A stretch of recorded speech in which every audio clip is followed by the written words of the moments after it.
Je vais donc ouvrir ce colloque pour vous souhaiter d'abord la bienvenue à la Cité de l'Architecture et du Patrimoine. Colloque intitulé donc « L'Entre-deux-Bars, une ethnographie de la transformation des ensembles de logements collectifs par leurs habitants ».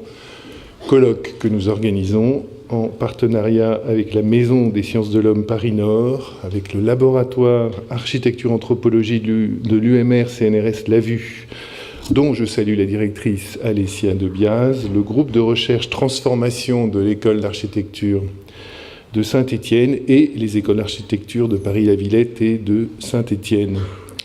Je remercie Marie-Anita Palombo et Olivier Boucheron, que j'ai plaisir à accueillir en ce lieu, les intervenants, modérateurs et grands témoins qui participeront aux différentes tables rondes qui rythmeront ces journées, et bien sûr Marie-Hélène Contal, directrice du développement culturel de la Cité, qui, avec son équipe, les a organisés.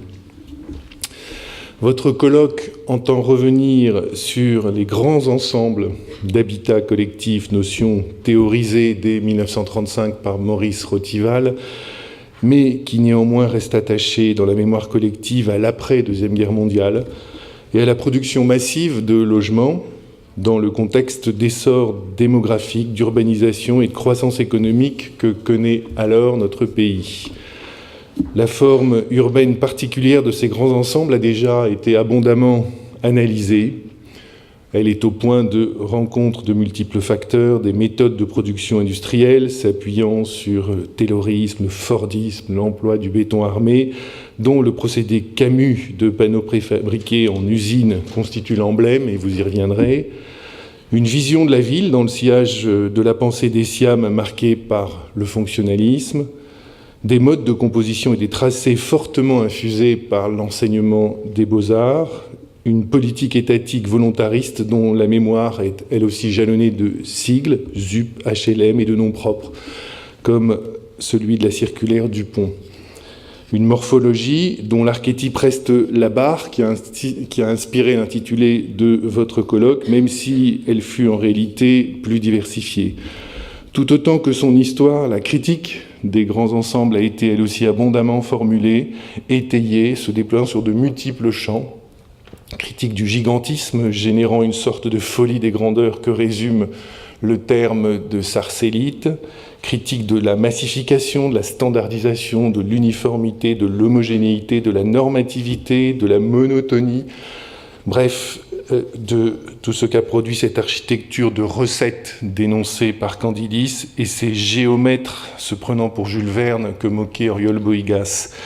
Critique de la fragmentation, de la discontinuité, symbolisée par la répudiation de la rue et son assignation à une fonction exclusive de circulation, oubliant qu'elle fut la base de l'espace public et le fondement de la démocratie.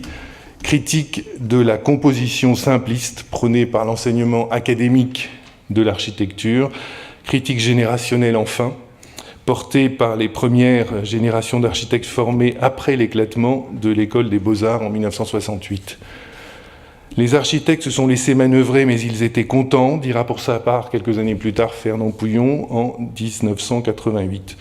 Ce concert de critiques suscita plusieurs vagues de politiques publiques correctives, des villes nouvelles à banlieue 89, du développement social des quartiers à l'ANRU, s'accumulant par strates successives au gré d'une même séquence, alternance politique, rapport d'experts, émeutes dans les cités, effets d'annonce, nouveaux dispositifs et nouveaux acronymes, et pour finir, rapport critique de la Cour des comptes. Le discours public dans notre pays oscille aujourd'hui entre deux polarités. La destruction d'une architecture réputée intransformable parce qu'intrinsèquement criminogène, selon les termes d'un ancien Premier ministre, ou au contraire, sa patrimonialisation, au nom du respect du grand projet collectif d'après-guerre, par le truchement d'une réhabilitation dans les deux sens du terme, remise en état, bien sûr, mais aussi réévaluation symbolique. Le projet de votre colloque n'est ni de refaire l'histoire de la forme urbaine moderne, ni de reformuler sa critique, mais plutôt de l'interroger à partir d'un triple déplacement, hybridation disciplinaire qui vous conduit à mêler architecture et anthropologie en vous appuyant sur un minutieux travail d'enquête, élargissement du spectre d'observation géographique et culturelle, du Vietnam à la Mongolie, de l'Égypte au Maroc, du Brésil au Venezuela, de la Russie à la Géorgie, de la Roumanie à la Pologne, de l'Italie à l'Espagne. Changement de focalisation enfin, en adoptant le point de vue des habitants et en scrutant les territoires de l'infraordinaire dont parlait Georges Perec. L'exportation de la forme urbaine moderne fut, comme vous le notez dans la présentation de ce colloque, l'un des premiers actes de la globalisation urbaine et favorisa l'avènement d'un paysage mondialisé, fait de tours et de bars. Dans les pays communistes, la barre devint le logis de l'homme nouveau et se mua en appartement témoin de la propagande idéologique, comme le rappelait avec ironie le pavillon russe de la 14e Biennale d'architecture de Venise de 2014, bien nommé « Absorbing Modernity ». Vous porterez attention au cours de vos échanges à l'inventivité des pratiques habitantes, à leur capacité à produire du jeu, du mouvement, de la résilience. Vous mettrez en évidence la subversion du projet homogène et formaté de la modernité par les pratiques populaires, révélant en quelque sorte un quotidien de l'invention qui s'attache à rendre habitables les espaces préfabriqués. La créativité habitante, ainsi mise au jour, montre que les transformations morphologiques et fonctionnelles de l'espace bâti n'ont rien d'irréfléchi. Elles relèvent d'un urbanisme que l'on qualifie à tort d'informel, mais qui devrait être désigné pour ce qu'il est, un urbanisme non planifié, aux antipodes de toute notion de maîtrise et de puissance. L'invention sociale et spatiale habitante permet ainsi de passer de l'urbanisme sans urbanité du projet moderne qui réduisait l'espace à des fonctions figées, à la production d'une urbanité sans urbanisme. Vous avez également opté pour une approche comparatiste qui, au gré des études de cas, vous conduira à identifier les interstices spécifiant cet entre-deux dont les multiples déclinaisons entre de langue, histoire, contexte, continent, géographie ou temporalité apportent un surplus de lecture aux transformations de l'espace habité.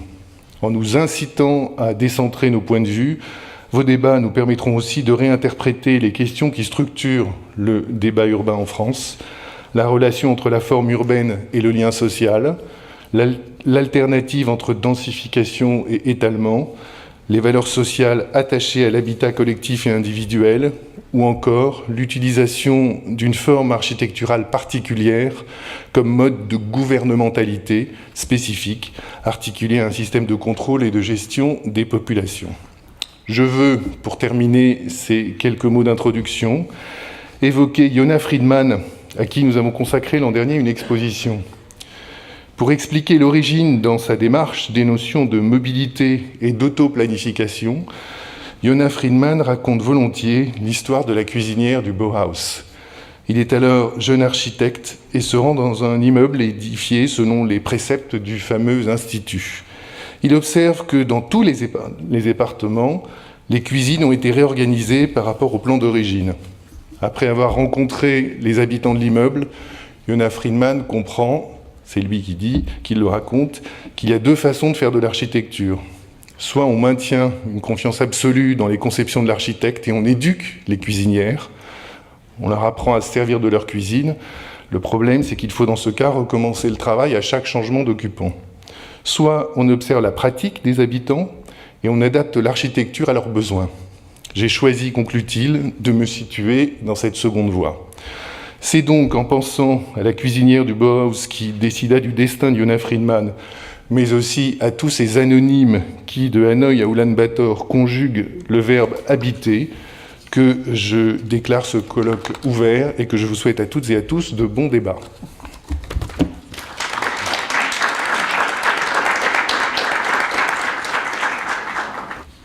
Bonjour, c'est donc notre tour de vous donner la bienvenue à Paris, à la Cité de l'Architecture et du Patrimoine, et à ces colloques internationaux d'entre-deux-bars, une ethnographie de la transformation des grands ensembles par leurs habitants. Ce colloque, déployé sur 3 jours, 2 jours consacrés à la présentation des cas d'études internationaux, une journée dédiée au retour sur le cas français, ponctue une première étape de restitution et de partage d'une recherche que nous menons depuis plusieurs années et sur plusieurs terrains, constituant une ethnographie de la transformation par leurs habitants des grands ensembles de logements collectifs à travers le monde. Nous tenons à rappeler la genèse de ce programme, car il s'agit non seulement d'une émanation du travail que nous faisons en tant que chercheurs dans des laboratoires de recherche du ministère de la Culture et de la Communication, mais aussi car le programme de recherche qui a donné contenu et forme à ce colloque a commencé avec la collaboration entre deux enseignants, une anthropologue, moi-même, et un architecte, Olivier, au sein d'un cours de projet d'architecture de l'école de la Villette. Nous avons fait depuis le début, d'une part, le pari de l'interdisciplinarité entre anthropologie et architecture, et d'autre part, celui de l'articulation entre pédagogie et recherche. Nous avons commencé avec, petit à petit, voilà, et avec le soutien de certaines institutions que nous remercions pour nous avoir appuyés depuis le début, donc le laboratoire architecture-anthropologie, le LAVU et l'école d'architecture de Paris-La Villette. Puis des institutions que nous avons sollicitées et qui nous ont soutenus le long de ce parcours, la Maison des sciences de l'homme, Paris-Nord, et la Cité de l'architecture, pour leur appui l'une à la recherche, l'autre à la réalisation de ce colloque. Et puis des institutions qui plus récemment nous ont sollicités à continuer dans ce programme de recherche, donc l'École nationale supérieure d'architecture de Saint-Étienne et le BRAUP. Ces jours sont pour nous un moment de restitution, mais aussi et surtout de recherche, car nous aurions l'occasion de voyager dans plusieurs continents, grâce à vous, pays, villes, à travers une vingtaine de cas d'études, étudiés par des chercheurs de différentes disciplines, qui ont questionné dans leur travail la transformation habitante des quartiers de logements collectifs, en abordant les rapports conflictuels et où les interaction entre standardisation et différenciation, contrôle et transgression, uniformisation et invention. Nous tenons donc à remercier aussi les institutions qui vous ont soutenu, vous les participants à ce colloque, pour ces démarches de recherche qui nous intéressent. L'objet de ces journées est l'une des expressions par excellence de la modernité, aujourd'hui en débat. La construction simultanée dans le monde, entre la fin des années 40 et les années 80, début 90, de grands projets d'habitation justifiés par les toutes nouvelles techniques de construction et qui répondaient à un mouvement de modernisation des conditions de l'habitat. Ils incarnaient une idée de modernité, habitat d'un monde moderne, de vivre et organiser la vie quotidienne à l'ouest, et, dans le même temps, d'un idéal de forme de vie collective encadrée, conçu comme le fief de l'homme nouveau du projet socialiste, à l'est. Mais en regardant plus distinctement ce projet global de création à grande échelle de logements collectifs, on réalise que l'intention à l'origine de ces productions était exactement la même de part et d'autre du rideau de fer. Il s'agissait de loger et donc de contrôler une population désormais soumise à la concentration. Concentration de la production par l'industrialisation, concentration de l'État par son administration, concentration de la population dans les villes. Je cite là le travail de Jacques Ellul sur la technique, et même dans certains quartiers de ces villes. Les logés, des tours et des bars étaient des habitants, en grande majorité pauvres, ouvriers, souvent migrants forcés, parfois les administrateurs des jeunes États, lorsqu'ils venaient des campagnes qui étaient en cours de transformation, ou plutôt des campagnes qui étaient liquidées, selon les termes de Bernard Charbonneau. Ces campagnes étaient soumises donc par le projet moderne de concentration et de mécanisation de la production agricole. Main-d'œuvre des usines, ils étaient désormais totalement dépendants du système de la ville moderne et vivaient parfois aux côtés de fonctionnaires qui en assuraient le fonctionnement. Cette forme globalisée de tours et de bars d'habitation, accueillant des logements attribués ou à loyer subventionné, a donc constitué une forme urbaine imposée qui a provoqué une standardisation sans précédent et accrue des modes de vie, et également une mise au ban d'autres habitats et manières d'habiter, dans les espaces ruraux par exemple. C'est tant la standardisation du mode de vie domestique et collectif proposé par ce modèle, parce qu'il révèle peu à peu les différences et les diversités qui nous intéressent, que son efficacité dans la mise en opacité d'autres manières de produire un chez-soi, individuel et communautaire. Mais de l'Europe à l'Asie, de l'Afrique aux Amériques, nous pouvons observer aujourd'hui des évolutions et hybridations de cette même forme urbaine et architecturale, reconfigurée par la force de la pratique quotidienne d'habitants ordinaires, par l'auto-organisation de communautés et ou des résidents. Si un premier horizon problématique du projet de production de grands quartiers de logement collectif invite à s'interroger sur la transnationalité de ce dispositif, à la fois en termes de fonction et de forme, et sa relation à l'imaginaire structurant, organisateur, producteur d'effets qu'a été et toujours la modernité dont il est issu, qu'est-ce que ces extensions, transformations, modifications nous racontent? Comment interpréter autant d'initiatives habitantes qui ont investi et modifié ce dispositif rigide et générique en le rendant habitable? Ces journées sont donc à la fois une manière de partager notre recherche, de croiser nos résultats avec les chercheurs et chercheuses que nous avons rencontrés le long de ce chemin. La démarche ne se veut pas comparative, par contre. Si l'on veut, elle se veut cumulative. Chaque situation observée nous permettra d'avancer dans la compréhension afin de pouvoir produire une problématisation à visée globale de cette situation urbaine, spécifique et internationale à la fois. Et sur le principe d'un détour et d'un décentrement, cher à l'anthropologie, opérer un aller-retour entre familiarisation avec des situations extra-européennes et mise en perspective des situations bien plus proches de notre quotidien, comme par exemple le processus de réhabilitation des grands ensembles, actuellement en cours en France.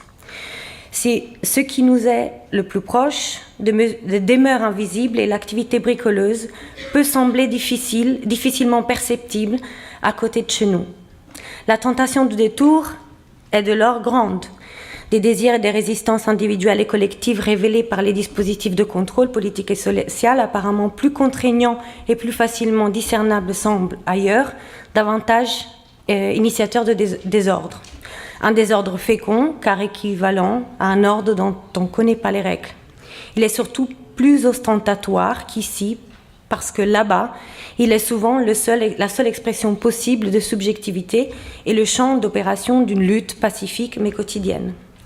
Cette ethnographie globale entre les bars se vaut donc un regard croisé sur l'infraordinaire de la modernité à l'interface des deux orientations dans l'appréhension de la production de l'espace habité, c'est-à-dire d'une part la production de la ville par la planification, par ses instances décisionnelles, et d'autre part le faire ville de l'infraordinaire, du quotidien, à la recherche des espaces et moments de contact et d'ajustement entre le faire la ville et produire l'habitat des chantiers, du projet moderniste, et le faire ville de l'habité au quotidien, entre le faire territoire d'un projet urbain et le faire lieu du citadin. Notre démarche, par la construction de son objet et la méthode d'observation proposée, se veut une manière d'interroger au prisme de la démarche ethnographique cette dichotomie, autant que celle entre ville formelle et ville informelle, ville générique et ville spécifique, pour les dépasser. Nous plaçons notre observation donc dans cet infra théorisé par Pérec, qui est, pour nous, multiscalaire et feuilleté. Débusquer et comprendre cette échelle de l'élémentaire dans ses dimensions sociales et spatiales nous donne, on l'espère, des clés pour tenter de révéler toute la complexité du système urbain.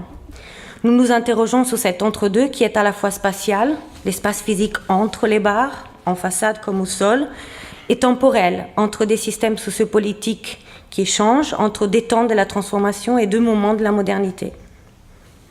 Dans le débat contemporain sur ce modèle modernisateur et moderniste de production de la vie et de l'habitat, dont témoigne la Biennale de Venise, de 2014, il nous semble nécessaire de réinterroger ce que la relation entre conditions de possibilités techniques, économiques et projets sociaux nous dit sur la production des mondes urbains.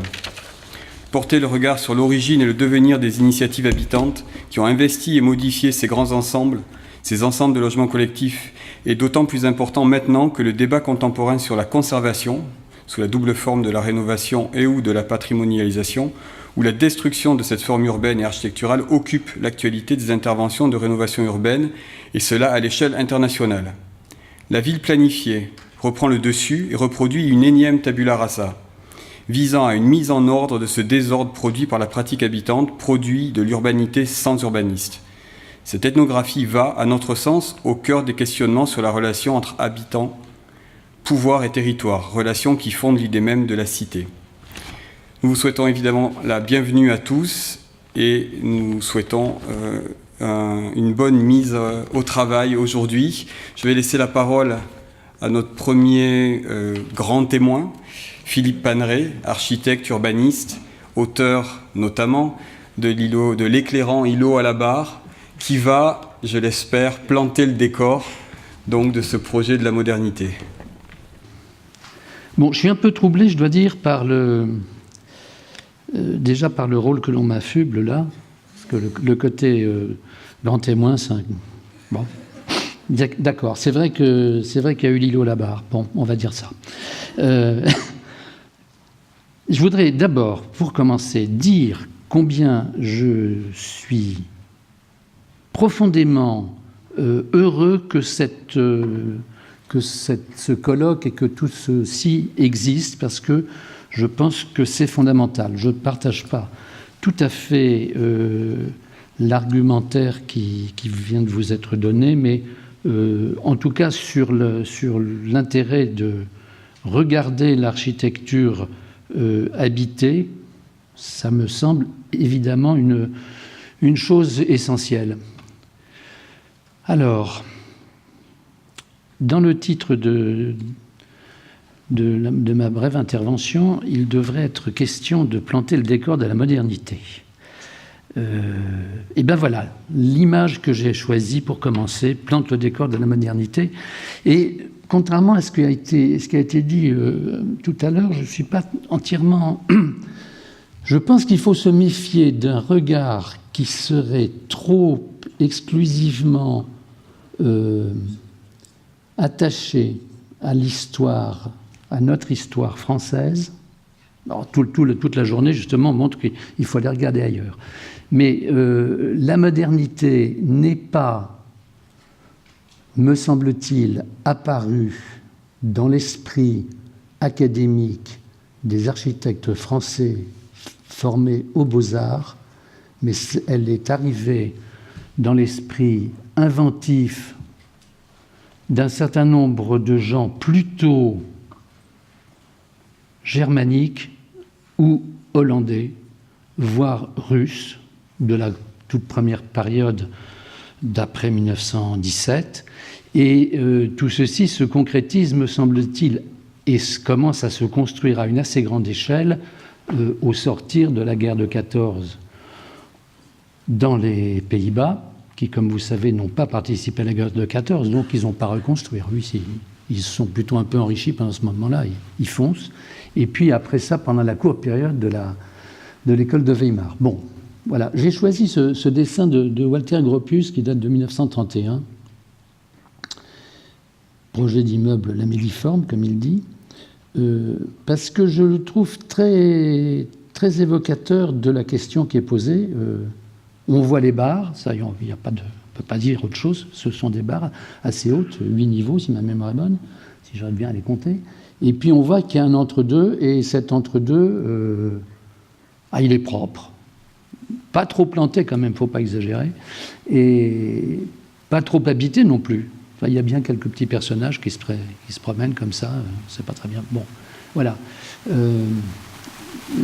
Voilà.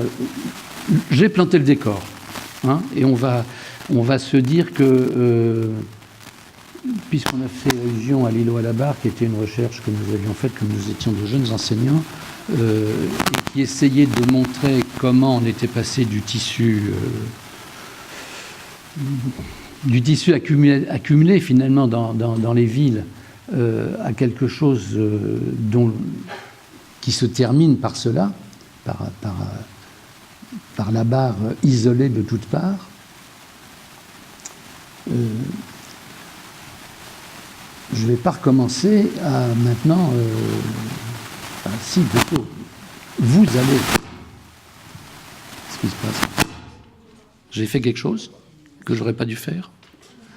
Donc, vous allez, pendant la journée et demain et après-demain, raconter une histoire qui est le contraire de l'îlot à la barre. C'est de la barre à autre chose, pas forcément un îlot, mais peu importe. C'est la redécouverte qu'il y a des territoires qui s'emboîtent, il y a des habitants qui les façonnent, qui les agrandissent, qui cherchent à augmenter finalement l'espace dans lequel ils vivent et à y créer des activités, etc. Bon, je vais montrer quelques images qui expliquent pourquoi je m'y suis intéressé il y a très longtemps.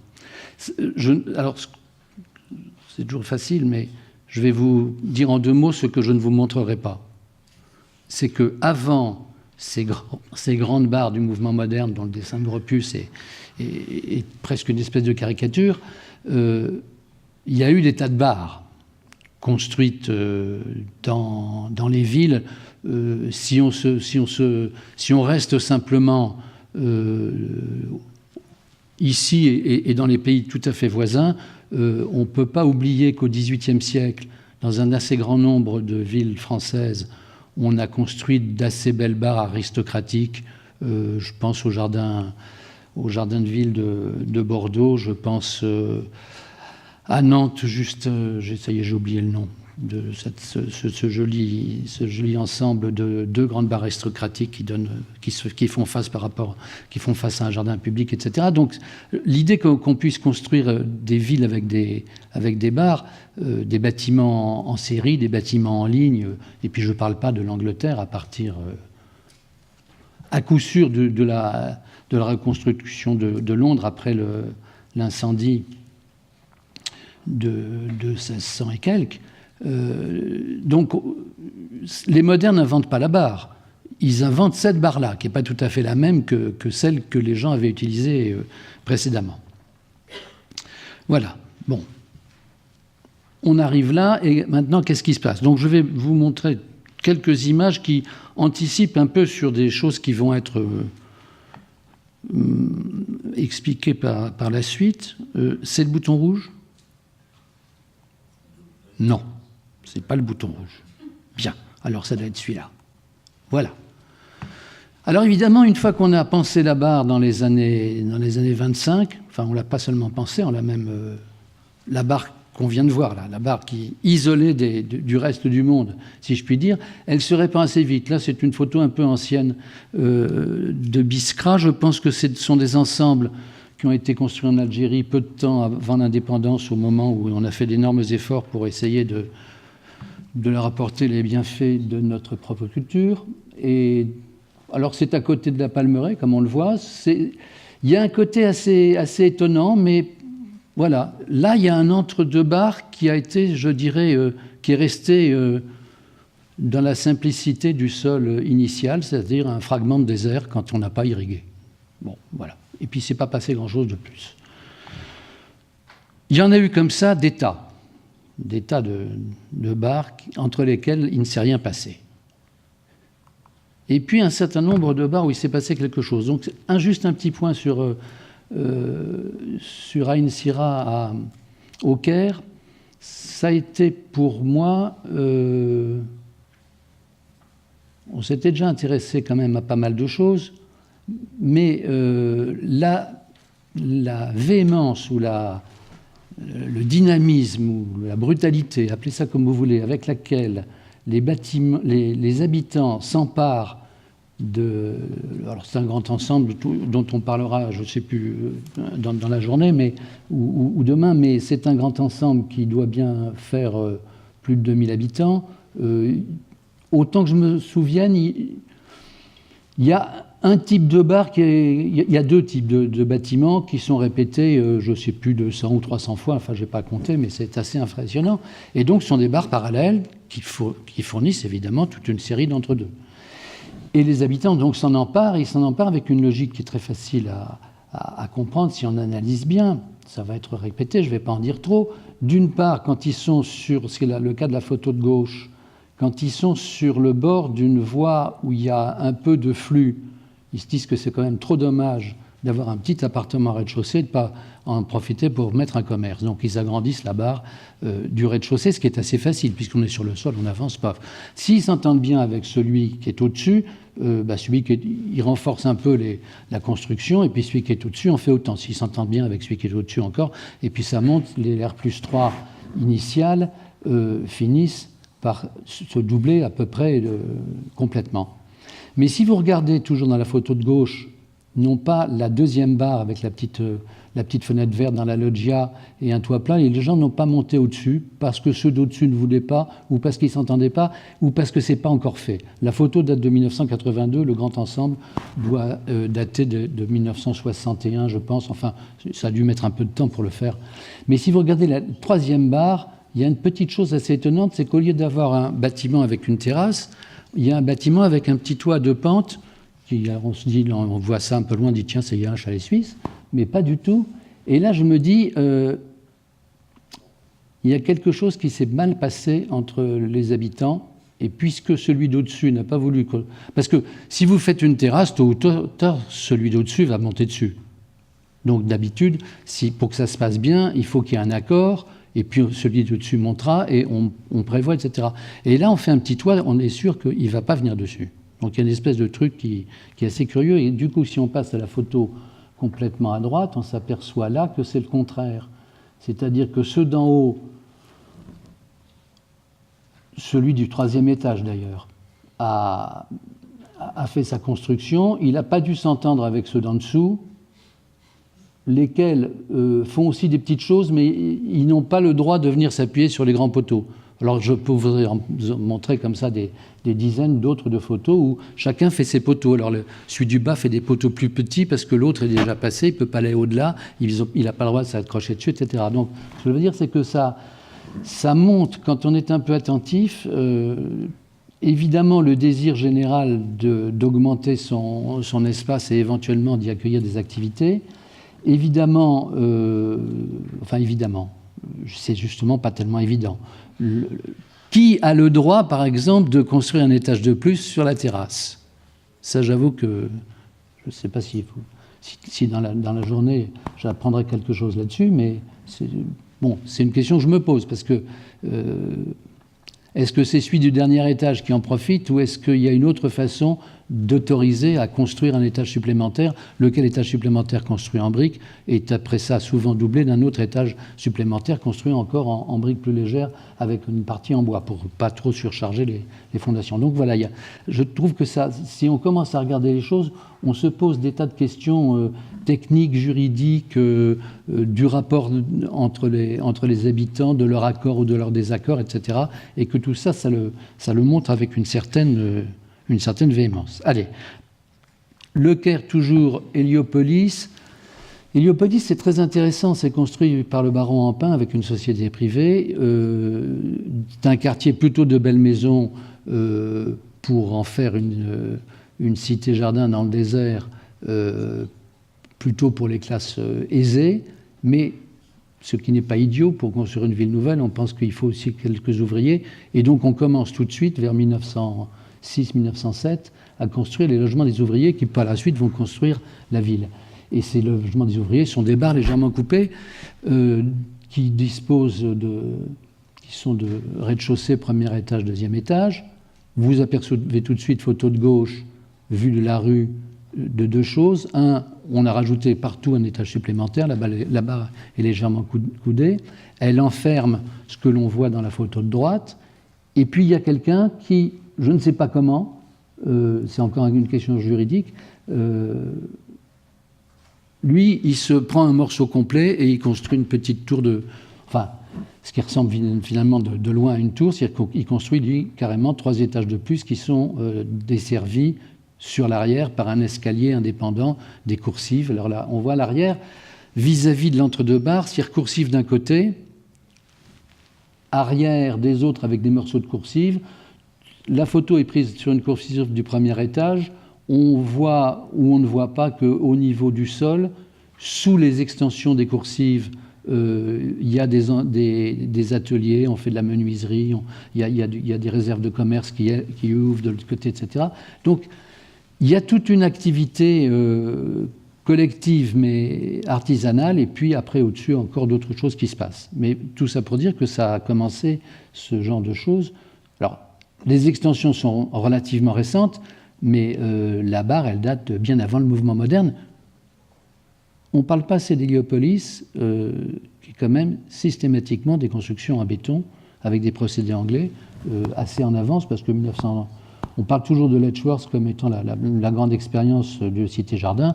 Héliopolis, c'est 10 fois plus intéressant que Letchworth. Bon, je passe. Allez, une petite pause à Chengdu en Chine, dans un quartier dont j'ai absolument oublié le nom, que j'ai pourtant parcouru, parce qu'il était juste en face de l'hôtel où on m'avait mis, donc j'ai passé mon temps à aller voir ce qui se passait entre les bars.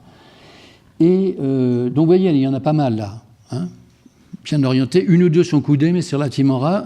Donc dans l'ensemble, c'est un plan finalement qui aurait pu être dessiné par les émules de Gropius dans les années 1930, mais ça a été fait ça dans les années 80 et quelques. Hein. Et alors, ça y est, je me trompe. Toc. Voilà. Entre deux barres, il y a un espace relativement large qui finit par être entièrement, j'allais dire, entièrement mangé. Un espace comme dans Gropius, au départ. Il est mangé de deux façons. Ou bien il est mangé, mais on laisse la circulation des voitures, ce qui est le cas de la photo de gauche, ou bien il est mangé, et on se dit que la circulation des voitures se fait de l'autre côté. Si la circulation des voitures se fait de l'autre côté, il n'y a plus que la circulation des piétons. Si c'est la circulation des piétons, les gens du rez-de-chaussée se trouvent tellement bien et tellement chez eux qu'ils occupent tout jusqu'au trottoir. Il faut bien laisser un fil. Et puis ceux de l'autre côté butent après ça sur une espèce de clôture fabriquée avec des plantations très serrées. Et ça fait des extensions, des parkings, des endroits où on peut laver son linge, des endroits où les enfants peuvent jouer. Enfin, ça fait toutes sortes de choses. Mais là, voilà, il ne reste plus de terrain vacant. Tout, à part le passage où on va à la rigueur en vélo et en moto, mais plus en voiture parce que c'est trop étroit, tout est occupé pour des activités qui sont l'extension du logement, voire des activités d'artisanat ou de bricolage, etc. On remarque aussi, mais ça c'est, vous le montrerez beaucoup mieux que moi, on remarque aussi qu'il y a un grand avenir pour les fabricants de grilles. Ça commence évidemment par le rez-de-chaussée, mais ça monte assez vite. Et alors la grille, elle a un aspect curieux, c'est qu'à la fois, elle empêche de rentrer, mais en même temps, elle peut servir d'échelle. Ce qui fait qu'à partir du moment où on commence à mettre des grilles au rez-de-chaussée, il faut mettre des grilles au-dessus, parce que sans ça, on monte par l'extérieur assez vite. Donc ça a l'air d'être une obsession d'un quartier qui, par ailleurs, quand on s'y promène comme ça, comme un étranger touriste, plusieurs jours de suite, semble rempli de gens d'une très grande gentillesse. Mais voilà, il y a cette idée que quand même, il faut un peu s'enfermer chez soi. Ce qui est très mal vu quand on parle de ça ici parfois, mais là je reviens toujours dans le même quartier, mais quand on arrive dans un entre-deux beaucoup plus large que les autres et qui débouche après ça d'une manière claire sur une grande avenue, et là il y a du flux parce que c'est large, il y a des voitures, il y a des parkings, etc. Et donc s'il y a du flux, il y a du commerce, et donc le rez-de-chaussée, ce ne sont plus que des commerces. Et c'est une réalisation beaucoup plus récente, celle-là. C'est-à-dire qu'on a déjà commencé, dans ce quartier-là, à supprimer les barres précédentes qui faisaient un rez-de-chaussée plus 4 étages pour les remplacer par des barres qui font minimum un rez-de-chaussée plus 6 étages, dans lesquels, peu de temps après la construction, il y a déjà des gens qui ont construit légèrement en retrait de l'arête de la verticale, légèrement en retrait pour pas qu'on les voit trop directement de la rue, qui ont déjà construit des logements supplémentaires sur le toit. Donc voilà, ça n'a pas. Je pense que ces bâtiments-là n'ont pas 15 ans d'existence. Hein. Ils ont déjà pris une certaine, un peu de maturité, quoi. Et évidemment, tout est enclos. Allez, où est-ce que j'en étais là ? Ben voilà, Chengdu. Alors je fais un petit retour en arrière.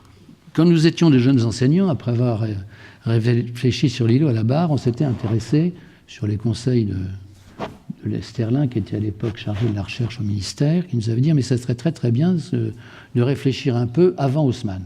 Alors on s'est dit, puisqu'on est à Versailles, une ville relativement connue par son château, sur lequel alors il y a des publications qui tiennent des milliers enfin des milliers, j'exagère, mais enfin ça fait des mètres et des mètres de publications sur le château de Versailles. Sur la ville, alors là, on s'est mis à travailler là-dessus, il y avait pratiquement rien, peut-être 2 livres d'érudits locaux et encore, et on a réussi à trouver, alors c'est pas moi qui m'en suis occupé, je sais pas comment c'est venu, mais le plan qui est à gauche, qui est un plan qui date de 1770 à peu près. Les chiffres sont approximatifs et celui de 1740 est complètement faux. C'est 1840, mais ça, c'est une erreur. Bon. Donc ce plan, il est dessiné comme ça.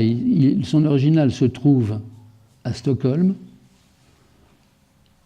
Et il est assez étonnant quand vous venez de travailler sur les dessins d'Ernst May ou de Walter Gropius, et que vous voyez ça 2 ans après, vous dites maintenant, je rêve, ou bien ils étaient déjà passés par le Bauhaus pour faire des rangées comme ça, et puis bon, eh bien pas du tout. C'est donc le premier lotissement de la ville de Versailles, le château étant au bout de la voie qui monte en biais. Et ça mélange des pavillons qui sont souvent des pavillons doublés, qui sont les pavillons pour l'aristocratie, parce que quand le roi vient de Paris et rentre à Versailles, il ne voit que des aristocrates. Ils ne sont pas très grandement logés, les aristocrates, hein. Et puis, ce que le roi ne voit pas, c'est les bourgeois. Et les bourgeois, ils ont des parcelles beaucoup plus grandes, parce qu'ils font des activités, ils font du commerce, etc. Et le plan d'à côté, qui est donc de 1840, c'est le plan du même quartier, à peu près à la même échelle. Enfin, c'est un fragment, mais on fait ce qu'on peut avec ce qu'on a. Et ça montre autre chose, c'est-à-dire que ça ne montre plus les bâtiments, sauf quelques bâtiments exceptionnels, et ça montre du tissu qui est grisé, et une opposition classique dans les plans entre les tissus et les barres, et les voies. Bon. Alors, qu'est-ce que ça m'inspire, tout ça? Finalement, il y avait un entre-deux-barres qui finit par se remplir plus ou moins, mais la différence entre le dessin qui est là et les dessins de Gropius, parce que Ernst May, il continue souvent à faire des parcelles, mais Gropius, pas tellement. Il est plus moderne, si je puis dire, encore que le précédent. Eux, ils sont chez eux, c'est-à-dire que chacun, il a un arrière qui, au départ, est prévu comme étant un jardin, et puis petit à petit, qui se construit. Alors, on va, voilà, vous n'ayez pas peur, on arrive à la fin. Un petit fragment, hein, qui est simplement un îlot sur lequel on avait fait les relevés à partir du plan d'origine.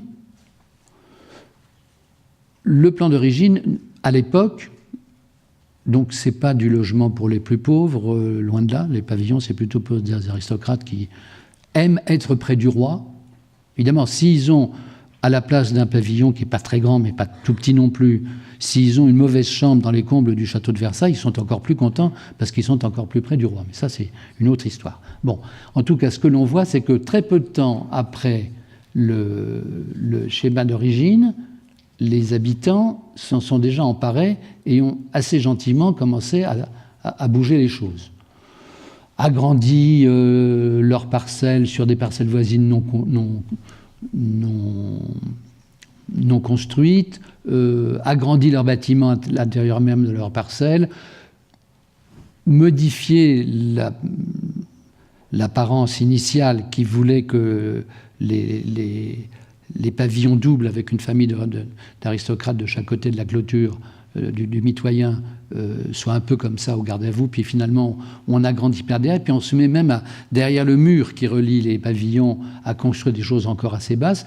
Bon, Louis XIV meurt, Louis XV s'intéresse modérément aux questions urbaines, la Révolution passe, l'hôtel qui était l'hôtel d'un maréchal des armées qui occupait toute la partie centrale de l'îlot est démoli à la Révolution, et on voit qu'en 1815, alors là, on a une densification assez forte, et puis l'époque où on a travaillé là-dessus, on a refait le relevé, c'était 1975, donc un siècle, plus d'un siècle et demi après, ça s'était encore un peu densifié. Là, on est arrivé aujourd'hui à un point dans lequel il n'y a plus beaucoup de possibilités de construire davantage, enfin, sauf à dire qu'on peut encore soulever la toiture et puis monter quelques étages au-dessus des existants, mais ça ne se fera sans doute pas à Versailles parce que c'est quand même maintenant assez contrôlé. Donc pourquoi est-ce que je termine par cela? Parce que la barre initiale, si on la laisse faire, si on laisse faire les habitants, si même il y a un dispositif plus clair, c'est-à-dire que moi je suis, comme vous savez sûrement, attaché à la parcelle. Je pense que l'unité pour réfléchir un peu sur la ville et son évolution, c'est de savoir quel est le découpage du sol et à qui il appartient. Mais pour peu que les choses soient favorables, on passe relativement vite d'une construction un peu minimaliste du début à un tissu complexe. Alors on peut se dire qu'on arrive à un tissu trop complexe. Il y en a qui pensent ça. D'ailleurs, il y a toute une époque qui est assez bien représentée dans la littérature à partir de la fin des années 30 et puis jusqu'aux années 60, où on dit qu'il faut toujours cureter. Toute la ville existante qui s'est justement petit à petit solidifiée, complexifiée, etc. Avec effectivement des pièces qui du coup ont moins de lumière, des jardins qui ont disparu, etc. Mais bon, ça c'est la vie. Hein. Alors on dira là, il faut cureter. Alors, le curetage urbain, généralement, ça donne des choses assez effrayantes. Donc voilà, entre les bars, autour des bars, à partir des bars, il peut se passer plein de choses. Merci.